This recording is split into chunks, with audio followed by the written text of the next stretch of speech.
Good evening, everybody, and welcome to this evening's program. My name is Jacques Lamar. I am a worker with the Twain House, and I'm delighted to be hosting tonight's program.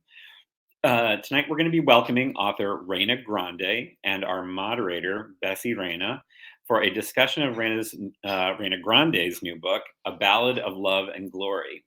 I'm going to introduce our two lovely guests more formally in just a moment, but first I want to thank you and our sponsors for this event. Our virtual programs are produced in part with support honoring Frank Lord, a beloved trustee of the museum who passed away last year.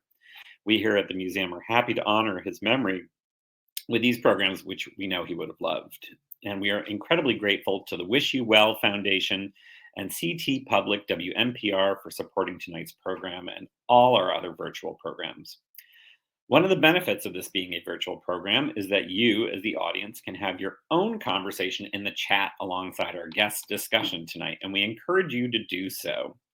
We'll also have posted the link to purchase a signed copy of this, A Ballad of Love and Glory, from the Mark Twain store. And getting your copy through our store not only gets you a signed copy of the book, but also benefits the Mark Twain House and Museum. So we ask you to consider purchasing with us instead of one of our competitors like Jeff Bezos. If you have a specific question for either Reyna or Bessy, you can go ahead and post that directly into the Ask a Question section, which should be to the left of the chat, right under the green bar at the bottom of the screen. And at the end, I will come back on and we will be asking your questions of Reyna and Bessy. So whenever you have that thought, just pop it into the Ask a Question feature. And while we're on the topic of that green bar, if you're enjoying this program tonight and would like to make a donation to help us do more of these events in the future, you can go ahead and press that button, click to support our public programs. Every dollar will be put to good use. Now that I've said all that, I want to get down to formally introducing our guests for tonight. Reyna Grande is the author of the memoirs The Distance Between Us and A Dream Called Home, and the novels Across 100 Mountains, Dancing with Butterflies, and A Ballad of Love and Glory, the book we're discussing tonight. Her books have been adopted as the common read selections by schools, colleges, and cities across the country. And our moderator is a great friend of the Mark Twain House. She's taught classes with us, and we're always thrilled to welcome her. She's the author of 2 bilingual books of poetry, The Battlefield of Your Body and Memoirs of the Unfaithful Lover. A chapbook of her poems, She Remembers, was published by Andrew Mountain Press in 1997, and her Spanish language writing, published in Latin America, includes a poetry chapbook, Terrarium, and a collection of short stories, Ab Ovo.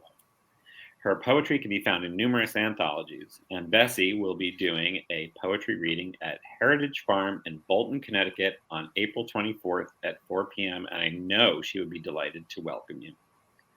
So everyone, please give a warm welcome to Reyna Grande and Bessy Reyna. Yes, we have 2 Reynas tonight.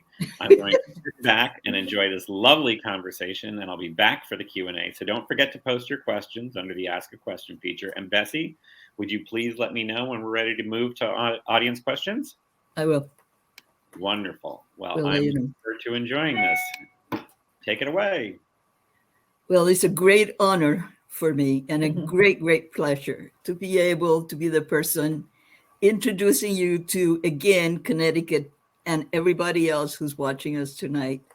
As you know, I am a great fan of your work and a great admirer of you as a person. So this is fabulous. I just love being the one.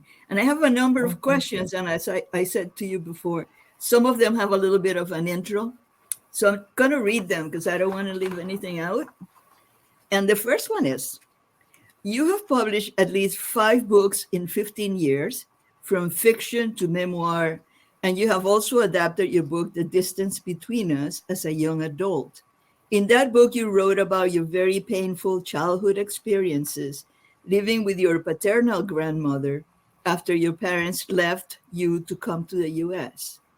In your second memoir, A Dream Called Home, you share with us your life as a very hardworking young woman, raising a child, going to college, never losing track of your goal and the fulfillment of your dream.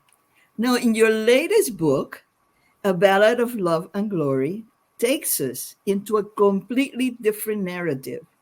Takes place in the years 1846-47 during the Texas-Mexican War, a time in history which changed the borders of two countries. As I read the descriptions of some of the battles and the ensuing destruction, I couldn't stop thinking of what is happening in Ukraine. Like with the war in your book, one country with a larger arsenal and military resources can invade and occupy a weaker one and even destroy it. I once read that wars are always about conquering and controlling the land. However, your book shows us much more than just Texas' greed to expand the territory. It is also a complex story. It is about love, loyalty, and the enormous courage people show in the face of certain defeat.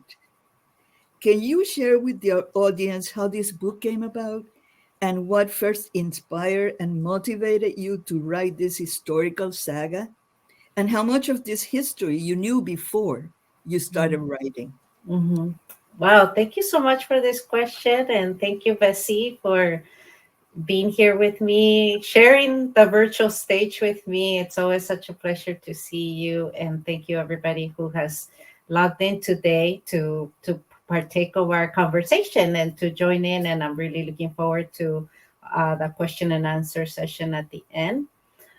So this book, A Ballad of Love and Glory, is definitely something completely new. And if you're familiar with my previous work, I think it will surprise you because it's so different from anything else that I have Mhm. written.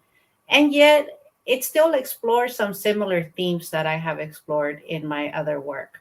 But it came to me back in 2013 when I was actually promoting The Distance Between Us. I was at a book event and somebody asked me if I had ever heard of the St. Patrick's Battalion, which was a real unit in the Mexican army composed of deserters from the US Army. And most of them were Irish, and its leader, John Riley, was Irish from County Galway. And I had never heard of the St. Patrick's Battalion. So then I went home and I researched them, and I grew fascinated by the fact that there was actually a battalion in the in the Mexican army made up of deserters from the US Army. And these were men who had at great risk, right? They were risking death by deserting the US Army. They switched sides to fight with Mexico against the US invaders. Mhm. And I started to ask questions like, why did they do it? What was driving them? Why did they make that decision to risk their lives and desert and to help Mexico defend itself? And so as soon as all those questions just started coming to me, I just became more and more emotionally engaged and connected with John Riley. I also realized that I didn't know much about the Mexican American War or the invasion, the US invasion of Mexico, as it is called in Mexico. It's an Yeah, invasion. yeah. I didn't really know much about it because growing up in the US, in my history classes, we completely skipped over this war and we went from the Revolutionary War to the Civil War, and we skipped over the Mexican American War. And so I decided that maybe by writing this novel, I could teach myself more about this time period and learn more about the history of the border, which is a very violent Mhm. history, the southern border, that is. And also, I hope that by writing this book, it would help me to understand why the relationship between Mexico and the US is so complicated.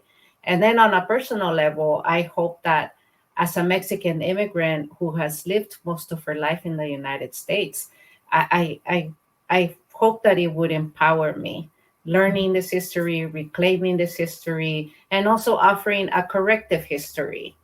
Yeah. Yeah. Well, I'm glad that you mentioned John Riley because I wanted to ask you specifically about the characters, Mhm.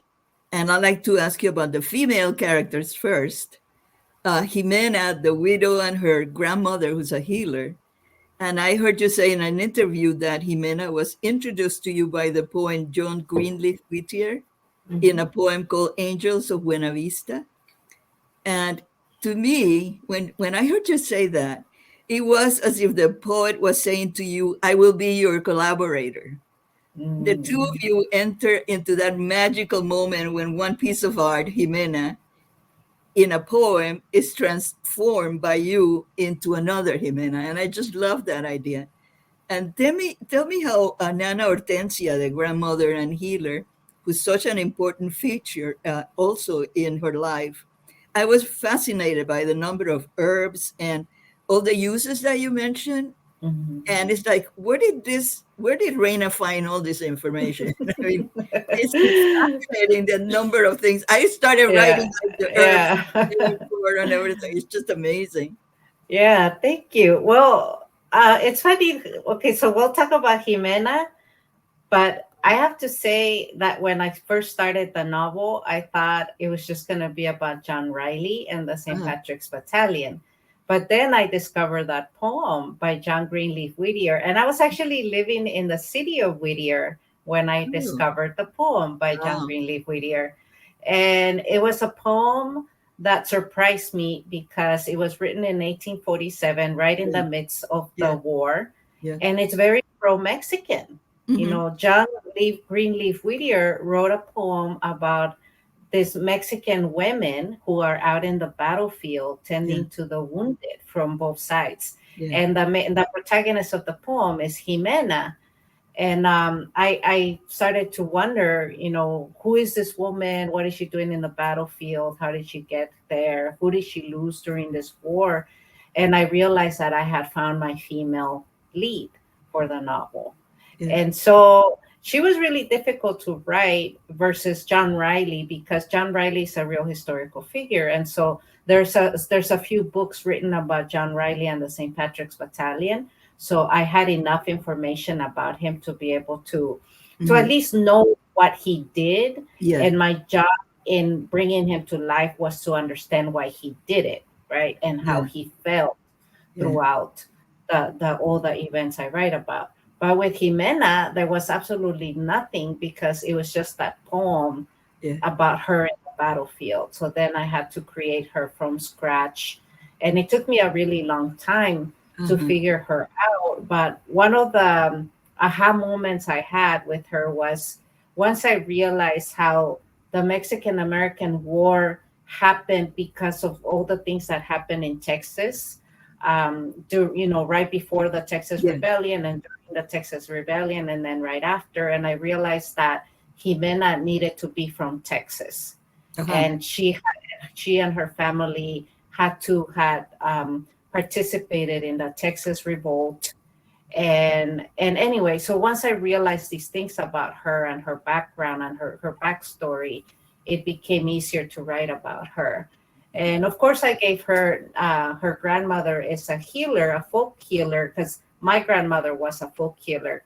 Oh, I see. And I was raised by my grandmother up until I was 9 before I immigrated to the US. And so she never taught me the healing arts, because I immigrated and I lost my relationship with my grandma after that. So then when I was writing Ximena and her grandmother, I imagined that if I had stayed in Mexico and had been raised by my grandma, perhaps these are the things that she would have taught me. And so every scene that I wrote between Ximena and her grandma were so tender and beautiful, because I pretended that this is my grandma talking to me and teaching me these things. Well, you know, I was just going to say that every scene with the grandmother, there's so much love that comes through the page, and I can see now why that happened.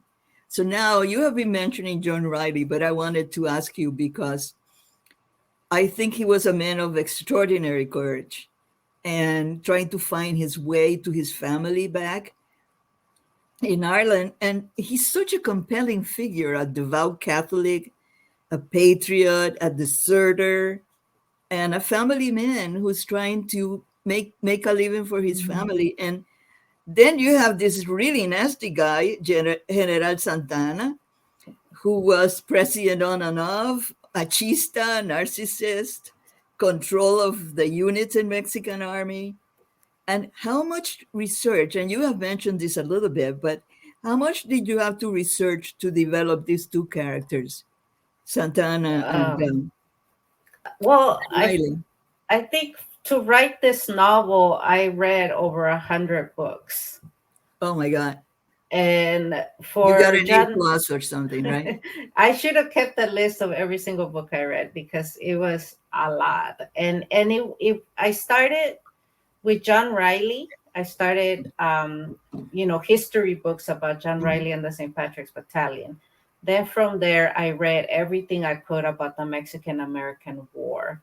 And then from there, I read a lot on the Texas Rebellion. And then I read memoirs. I read the memoirs of Santa Anna, the memoirs of Juan Seguin, Juan Cortina. So all of these historical figures that I write about, if they had written letters or memoirs, I read them. And then, of course, I read a lot of diaries written by soldiers, diaries and letters that they sent home. And then I read a lot of books on curanderismo. I read a lot about prairies and the flora and fauna of South Texas and northern Mexico. And then I read a lot of books on and blogs too on cockfighting because Santa Anna was a big fan of cockfighting, and there's several scenes about that. So everything I wrote about, I had to research it because I wanted to be accurate, and that was something that was really important to me as I was writing the book, was how I wanted to build trust between me and my reader. So I did not take liberties with the writing. I didn't take liberties with the historical timeline. I fit my plot into the historical timeline because I wanted the reader, as you were reading the novel, I want you to know that the things unfolded the way I wrote them. That's how they unfolded. And the characters I write about, especially the historical figures, that is who they were and what they did. So anyway, with Santa Anna, I had a lot of fun writing about him because at first I was really intimidated by him because Santa Anna is this larger than life character. And he's the most hated man in Mexico and the most hated man in Texas. and then, when you watch movies or you read books that have Santa Anna in there, he's always portrayed as a one-dimensional villain. And I didn't want to portray him like that. I wanted to give him more, more complexity, more contradictions. I wanted to explore the gray areas of Santa Anna. And in a lot of the biographies I read about Santa Anna, people talk about how charismatic he was and his mood swings. And so that's the way I try to capture him on the page. And I think that he brings a lot of energy into the story once you meet him. Well, it's also the way you develop the relationship between him and Ximena. It's really very important also to show her character and her own strength. But I wanted to ask you about the soldiers in the Texan army and how horrible they were to the Irish and the foreigners, but particularly the Irish, the mistreatment and humiliation and even the branding with the hot iron. Did you get that information from the books you were reading or the diaries also? Yeah. And just to clarify, this wasn't the Texan army, it was the U.S. Army. Yeah. And yes, it is very well documented in the diaries I read, in the history books I read on the Mexican-American War, and even in General Taylor's letters that he would write to Washington during the war. He would talk about the violence and the brutality that he was seeing, especially the Texas Rangers who came down with his troops. They were quite brutal against the Mexicans, but the U.S. Army at the time was 50% foreign born. A lot of the 25% of them were Irish, and then there were Germans and Italians, because at this time in the 1840s, there was a lot of migration from Ireland and from Eastern Europe. And of course, at the time, the Irish were the least desirable immigrant group, and they suffered a lot of discrimination, ethnic discrimination, but also religious discrimination. And so in the U.S. Army, they were abused, they were mistreated, they were punished severely for any little thing that they would do. They would be, hanged by their thumbs. They were branded on their forehead for drinking. So they were flogged. They were put up on a wooden horse with their hands tied behind their backs. I mean, it was brutal, and this is very well documented. So when you read the novel and I describe all of this mistreatment, I did not exaggerate in my description of the abuse that these soldiers experience. Yeah. Are you ready to read a little bit of the book for us? Yeah, I will. All right. So one of the things that I do want readers to know going into the story is that this is a story about an invasion, and there are several battles that I write about. And I don't shy away from putting the reader into these battle scenes with a lot of brutality and carnage and death, because that is what an invasion is like. So I'm going to read a little bit of the scene where Ximena is at the Battle of Buena Vista. And just so you could get a little taste of what the battle scenes are like. Okay. As soon as the storm passed, the fighting recommenced. Its brutality a dark contrast to the beautiful rainbow that painted the sky. Through the interminable hours, all Ximena could do was pray, knowing that if Jimmy Maloney were there with her, he would have kept her abreast of the battle. But he was gone, and now the only thing she cared about, regardless of whether they won or lost, was that John and Cheno would be alive and standing when the last cannonball flew. As dust settled over the land, the two armies called for a ceasefire, 12 hours after the fighting began. The field was a marshland, the gunpowder too damp. Ximena and the other soldaderas went into the boggy field of carnage. So many mutilated bodies of both men and horses were scattered about that she couldn't even walk without stepping on a limb or slipping on a pool of blood. As the curses, prayers, and screams of the dying reached a crescendo around her, and she saw the faces disfigured by death, she realized that the real winner in this battle was La Muerte. Men and beasts shrieked in excruciating agony. Ximena forced herself to keep her eyes in front of her, or she knew she would go mad.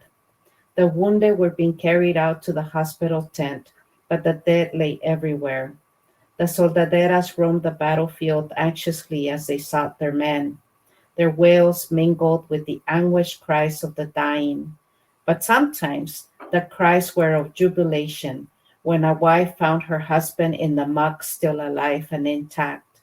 Those were moments of ecstasy, and Ximena's spirit lifted briefly as she watched husband and wife embrace once again.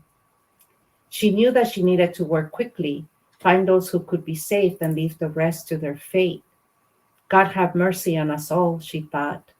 That night was closing in and around them, and in the dim light with their muddy uniforms, she couldn't tell if the bodies belonged to the Mexican or the North American army, but it didn't matter. These were human beings who reached out to her, supplicating for help, asking to be held, men who in their last seconds of life called out to their mothers, their wives. What could she do but kneel beside them, clutching their hands and praying for their souls as she watched them take their last breaths? She felt a firm but gentle hand on her shoulder and turned to find John standing behind her. She fell into his arms, desperate to be held and comforted by him. At this moment, she wished with all her heart to never be separated from him again. I wish you weren't obliged to behold such desolation, he said. He wrapped his arms tighter around her, and she could feel by the way he gave into their embrace his own need for solace. She kissed him then, and when he returned her kiss, his desire for her anchored her, gave her the strength to carry on with the task at hand. Okay, I'll stop right there. Thank you. That brings me to my next question, and I'm off camera now, I guess, because one of the things I appreciated about your book, one of the many things, was that you don't really shy away from showing the horrors, the armed conflict, and on civilians and the culture that is being attacked also. And I was wondering, as I was reading your book, how you prepare yourself to write about all these atrocities, really. Mm-hmm.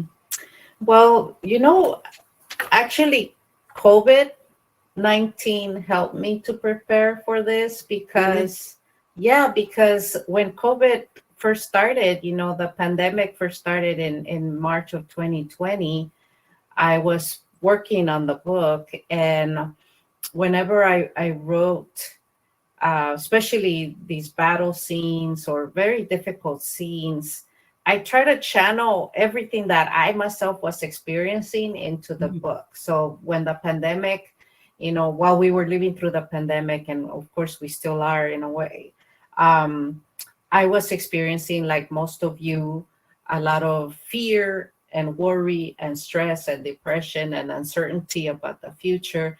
And we ourselves were experiencing our world being upended. Yeah. And so I would come into my office and spend a day with these characters writing about their world being upended. And I would put in all of the emotions that I was feeling into the book. So that's kind of how, I guess, maybe the book became even darker than I had originally intended because of the way I was feeling. So it did. It's a very difficult book, I think, to read because my characters are in the front lines of this war. And so you, as the reader, you do get to witness all of this desolation along with them. Yeah.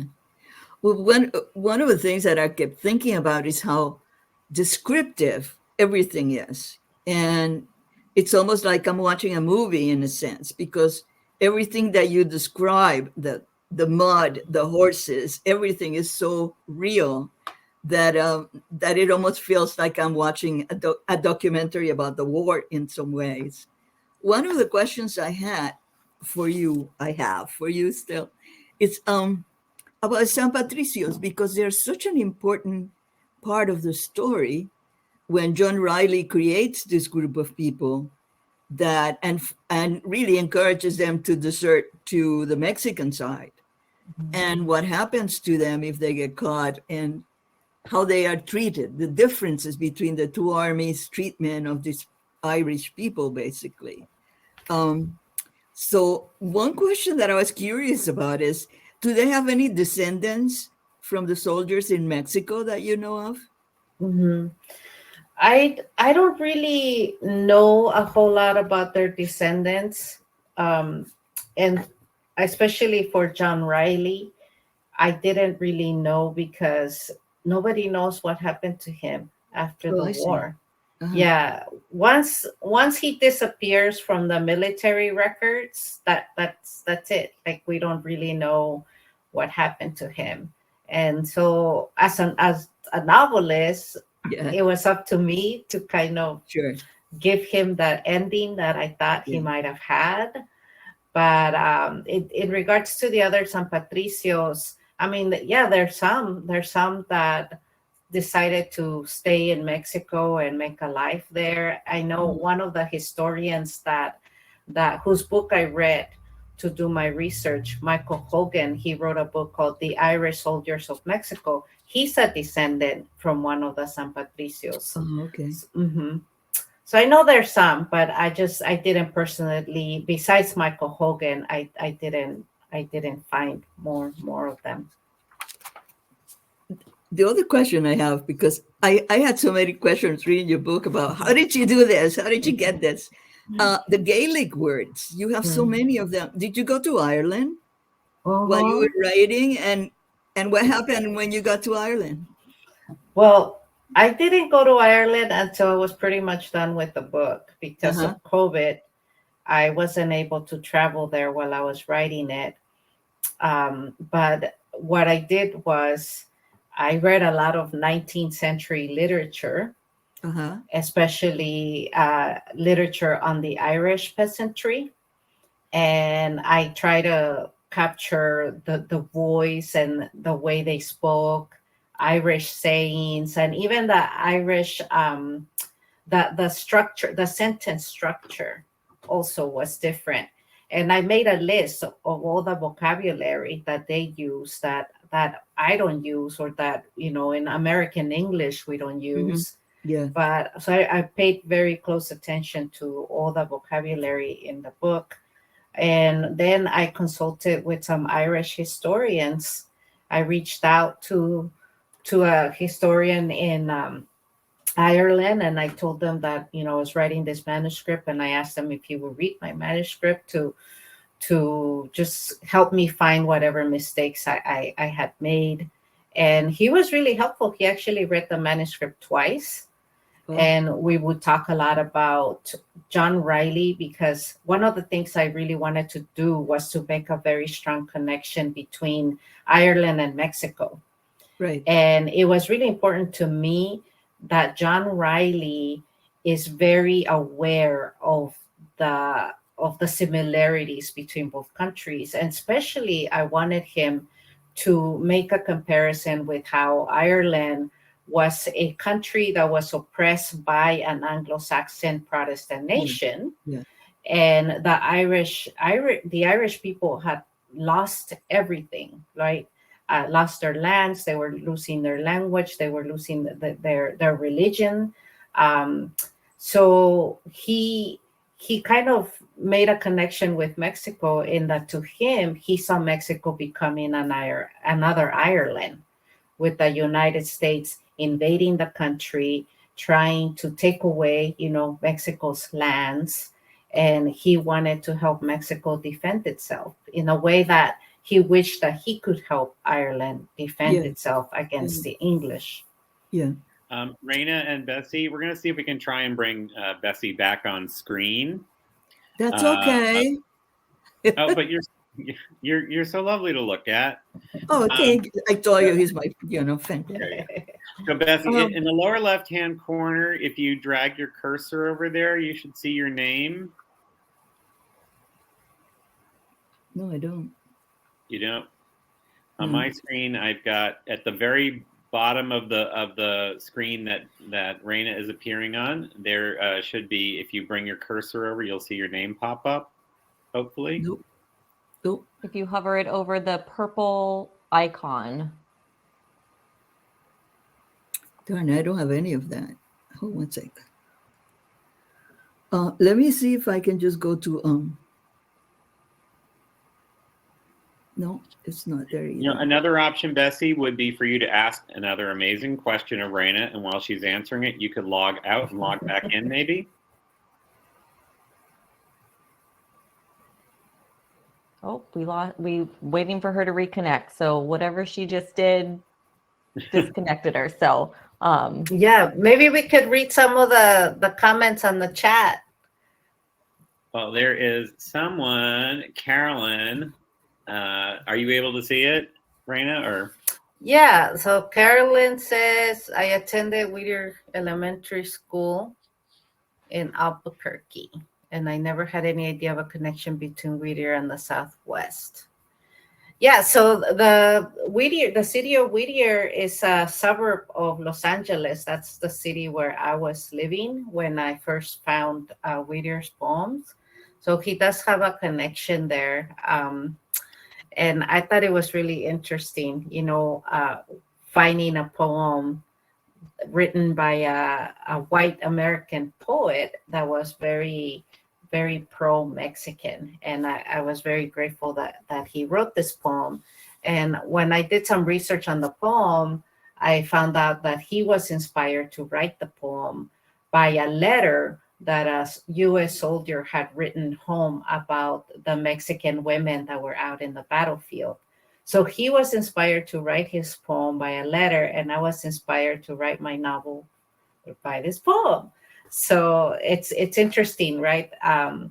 This conversation, I guess, that I feel that I was having with Whittier by me taking his poem and making it my own and turning it into my own story and exploring his character Ximena and in my novel. There she is. Oh, you're muted.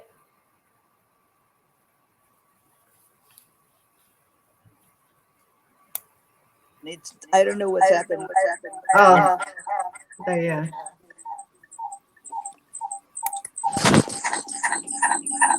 Let me turn this up. I just get. Let me turn up. Oh my goodness. Betsy, you must have it open in two different screens now. That's Yes, why we're getting I am a closing. mess. I am closing one, and I don't know what's. Oh, there you are. Can you see me now? Because, Yeah. Okay, now I'm on my phone because I couldn't get back from my little laptop. Okay. So there I am. And how many more minutes we have? We still have time. Do you Okay. have another question? I wanted to ask you, when I said to you, I want to ask you personal questions. This is my personal question to you. Okay. Your book tour, you traveled from one coast to another and conducted numerous virtual interviews. What has that experience been like for you? Doing a book tour with in-person events and then virtual events? Yeah, both. Yeah. Well, I mean, I think there's pros and cons to both. I think with the in-person events, I definitely like being able to interact more with the audience, to be able to see who's there and, talk to them before or after the events. So there's something really beautiful about that. And then, of course, getting to see the cities that I go to, Sure. it's really nice. Like a few days ago, I was up in the Pacific Northwest and I went twice on a hike around Portland and, just enjoying the city and the beautiful hikes that the city offers. So things like that I really love. On the other hand, it's a lot of wear and tear on the body, right? Going on airplanes, sitting in airports, hotels, and just the physical act of traveling can kind of wear you down, not to mention exposing yourself to COVID and getting sick. Yeah.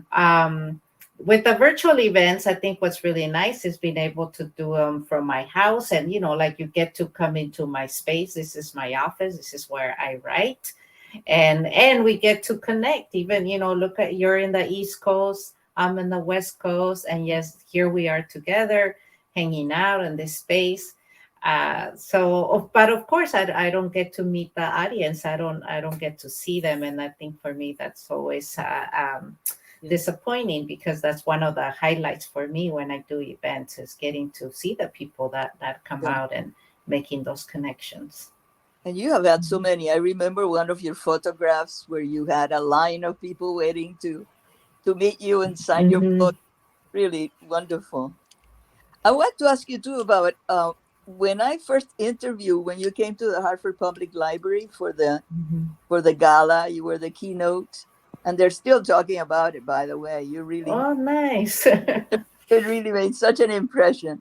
And I wanted to ask you, at that time I said, you're always doing something, gardening, sewing curtains and canning and everything, and you never rest. Are you still like that? Yes, actually, yesterday I was up till midnight sewing a dress for my daughter because her school is putting on some event about the Civil War, and she has to come dressed as a Quaker. Oh my God. So, so she gave me a picture of what she wanted her costume to look like, and then I was up till midnight sewing it for her. So I still have to make the shawl and the bonnet, but the dress is almost done. And I saw that you have artichokes growing in your garden too. Yes, yeah, we just Yeah. ate them.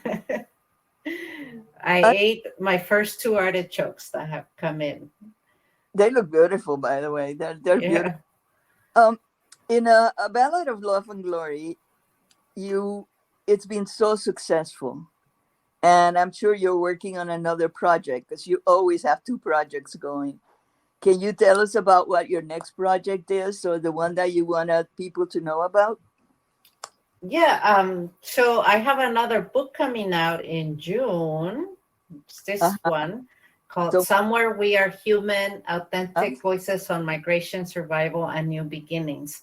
And this is an anthology that I co-edited, and it's the first time that I edit an anthology, and it's a book that is created by and about undocumented Americans. Mm-hmm. So me and my co-editor, we are both formerly undocumented immigrants, and then everybody in this book, all the poets, the essayists, and the graphic artists, they were all undocumented or still are undocumented. Uh-huh.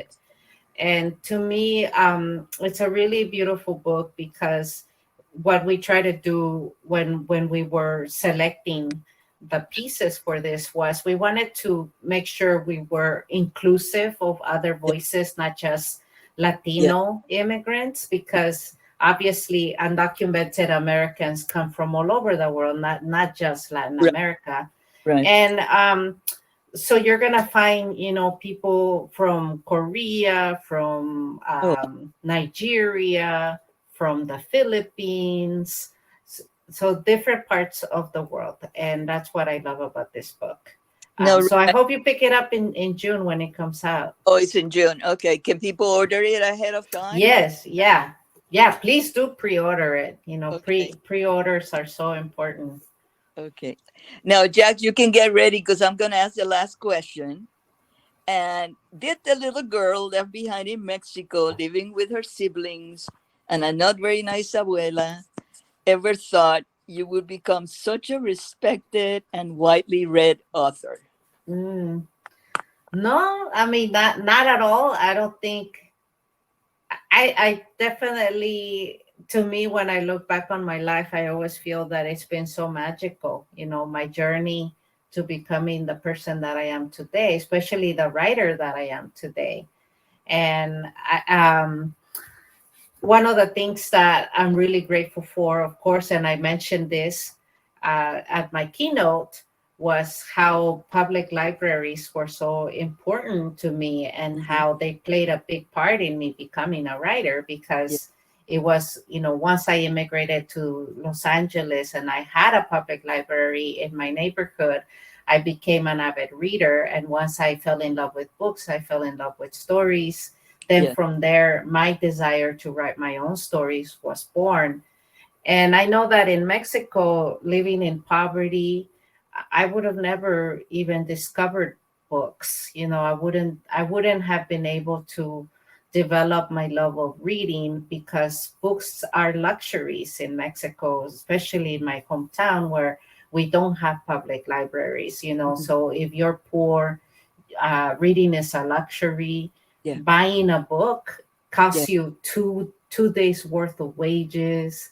And there was no way that I would have ever become an avid reader, let alone a writer, the way that I did by living here.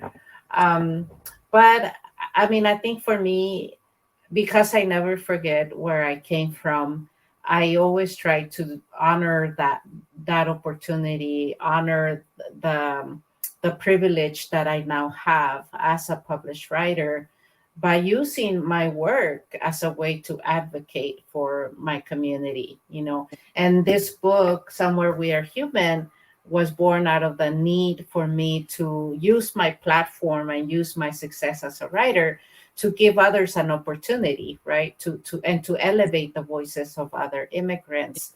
And so this is why this book is so special to me, because it allowed me to open and provide a new opportunity for other immigrant voices to be heard. Yeah.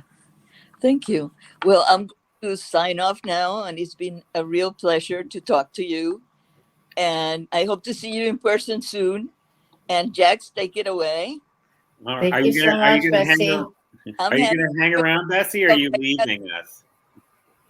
Oh, I think are you leaving us, Bessy? No, I'm right here, but it's your. Oh, it's my show now. Okay. Yeah, it's your show. Oh, all right. Well, I know it's an incredible responsibility to share the screen with Bessy Reyna, so I am taking this seriously. We'll take our crowns off, right? Reyna's without a crown. We'll give it to you. Nice. Thank you. All right. So our first question is from Sylvia, who said, I read La Distancia entre Nosotros, and I cried as if it was me in the story. Have you ever gone back to Mexico, the place where you were born? Just curious. Oh, yeah. I do go back to Mexico. I try to go more often, but unfortunately, recently, I've only been able to go. I went back last July, and I'm going to try to go back again this year at some point. But I try to stay connected to my native country and my family that I have down there. And also, one of the things I love is to take my kids to Mexico, because I want them to see, where I come from. And I want them to develop a relationship with the Mexican culture. Do you have a lot of family down there still? I have a lot of cousins and some aunts and uncles. Okay. So they get to know their family on that. Wonderful. The next question is from SM. With all the research you did, do you have any comments or suggestions on how to resolve the migration crisis at the border with Mexico? That's a big question. That is a big question. But I mean, obviously, one of the things I learned writing this novel was about how the fight for the southern border, how it happened, and how it still continues to happen in a way. There's so much heartbreak and violence at the border, and the border being militarized is nothing new. It happened in 1846 when Polk dispatched the U.S. Army to the south, to the Rio Grande.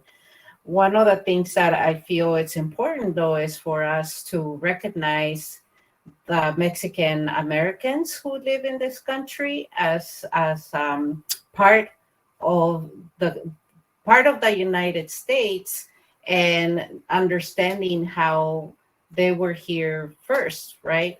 And I don't know if you've heard that expression that sometimes Mexican Americans like to use, is we didn't cross the border crossed us. And I think that's really important, because the border of the United States of Mexico was changed because of the U.S. invasion of Mexico in 1846. And when the United States took half of Mexico's territory, it not just took the land, but it also took the people, right? So all these Mexican families that woke up the next day, and now, the border had crossed them, and they were here in this place. And to me, that's really important to think about, because I feel that most of the times we treat Mexican Americans as outsiders or foreigners, and yet we were here. And one of the things I included in the novel, when you get to the end of the novel, I included some maps that kind of show you how big Mexico was in 1846, and then how Mexico became half the country it used to be at the end of the invasion in 1848. Bessy, do you have thoughts on how to resolve the migration crisis at the border with Mexico? I'm sure you do. Well, I wouldn't even begin. So I'm passing on that one. I'm taking the fifth. We'd be here all night, right? Yeah. Yeah. All right. This next question is from a friend of Bessy's, Carolyn Lumsden. Hi, Carolyn. And she asked, how did you first get published? Yeah, so I first got published because I was very fortunate when I was living in Los Angeles. I heard about a fellowship given by Penn USA, Penn America. Well, now it's Penn America. It used to be called Penn Center USA. And this fellowship was for aspiring writers. And it was an 8-month-long fellowship where you were given a mentor, a professional writer as your mentor. And then every week they would bring in a guest speaker to talk about writing. And they would bring in editors, they would bring in publicists and other published authors. And then they brought in an agent to talk about how to get an agent, literary agent. So I met my agent like that when she came to do a talk on how to get an agent. And I was very fortunate because I talked to her. I told her about this novel I was working on, and she took me on as a client. So when I finished my novel, she was the one who helped me to shop it around. And it got rejected, by many publishers. But we got one yes out of all the no's. That's all you need, right? Yeah, and that's all you need. So she helped me to break into the publishing industry and navigate that very complicated world of publishing. And I think that, for me, I feel really lucky about having that opportunity through that fellowship and through Penn America, because finding a literary agent is so difficult. It's one of the hardest things that you're up against as an aspiring writer. And so having that opportunity to meet someone in person who came in to give a talk, and then being able to introduce myself and follow up with her, and her taking me on as a client, to me, that was one of my luckiest days ever. And so my writing journey began 16 years ago, and it's been very fulfilling, although challenging too, because the reality is that the publishing industry is mostly white, and so to be a writer of color, it comes with a lot of challenges as you're trying to get published, trying to get your work out there, be visible, have your voice heard. But it's really important for us to continue to knock down those barriers before us, not just for me, but I'm thinking about the next generation of Latina writers. I want to make sure that I open the door a little bit wider for them. Oh, nice. All right, our last question, and I do encourage people, if they still have questions, to throw them in the Ask a Question feature. Erica says, what is your preferred writing process? Do you have a set schedule to write, or is it more free-flowing? Well, it changes. Sometimes when I have a deadline, I can do 10-hour days where I'm just writing all day long. And then when other times, I don't, like right now, for example, when the book came out 5 weeks ago, I have not been able to write at all because I'm in promoting mode. I'm not in writing mode right now. Like my whole entire focus has been promoting the book. I'm constantly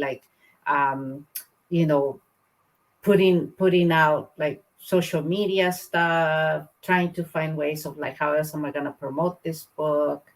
That kind of thing. Because one of the things I realized very early on when my first book was published was that writing the book is only half the job. And then promoting the book is the other half of a writer's job. And that's where many of us fail, because as writers, we're not really good at self-promotion. We just want to write the book. But I know that my books are not going to sell by the grace of God. I have to go out there and pound the pavement and knock on doors and tell people, hey, I have a book, read my book. So that's what I've been doing for these past 5 weeks. I have not been writing anything whatsoever, but I'm preparing myself. I'm trying to clear my calendar for the summer, for when I can finally start working on my next project again. Exciting. Are you going to tell us what the project is, or is it a secret? Well, I'm still deciding what I want to do, because there's a part of me that wants to write a sequel to this book. Yeah, I was I about that. yeah, I just feel I would really love to keep exploring this time period. And one of the things I want to explore is the aftermath of the war, and what happened to the Mexican families who the border crossed them, and what happened to them. So I'm still debating whether I want to do that, or I also want to write a collection of personal essays. Mm-hmm. So that's another project that I've been wanting to do, where I explore more about my writing journey, and also, being a mother and juggling motherhood with being a professional writer. Yeah. So that's another project that I have in mind. Wonderful. Well, I want to thank everyone for the great questions. I think I got all of. Oh wait, no, there's one more. Carolyn asks, "Are you visiting cities in the Southwest on your book tour?" Well, I just came back from Texas. I'm gonna try to go to New Mexico and Arizona in the fall. Unfortunately, I wasn't able to get anything there for the spring tour, but I'm hoping that in the fall I'll be able to do those places. I mean, I'm still looking into the fall, and also when the paperback comes out in January, the paperback for Ballad is going to come out. So then I also need to start thinking about some events that I'm going to do for that. Okay. Wonderful. All right, Bessy, I want to give you a chance to do a quick commercial for your reading. Well, if anybody's free on Sunday, April 24th at 2:00, we'd love to see you in Bolton at the Heritage Farm. It's a free outdoor reading. Bring a blanket or a table or whatever you want to do, and pretend you are in the elegant Hillstead Sunken Garden, only in the Bolton version of it. So we'd love to see you there. And if you have any questions, send me an email. Yeah, and Bessy is you're the poet laureate for the town of. Oh yeah, I got selected. Yeah. Nice. All right, so that's commercial one. Commercial two is Reyna had mentioned that she wants to do a book of personal essays. The Twain House is offering a course with Susan Campbell, who's an amazing journalist and author in her own right. It's a 4-week class on personal essays. So if you want to join Reyna in the ranks of personal essayists, please visit the Twain House's website and click on events, and you'll find more information about that. But the most important thing is to please bop over to the link in the chat to get your signed copy of A Ballad of Love and Glory by Reyna Grande. We want to make this evening worth her while. It was certainly worth all of our whiles to listen to the two of you speak. And so on behalf of the Mark Twain House Museum, I want to thank you both. Bessy knows she's always welcome, but Reyna, I would like for you to know that we would love to have you come visit if you're in the Northeast or back in Hartford again. And we'll give you a tour. Thank you. Right? Yeah, I want to go in the fall. Yeah, the fall's the best time. Yeah. But if you come, we will treat you like a Reyna. So, thank you. Right. Well, thank you, everyone. Have a Thank good you evening. so much. Thank Okay, you. bye. Great to see you. Prima, ciao. Bye. Yeah.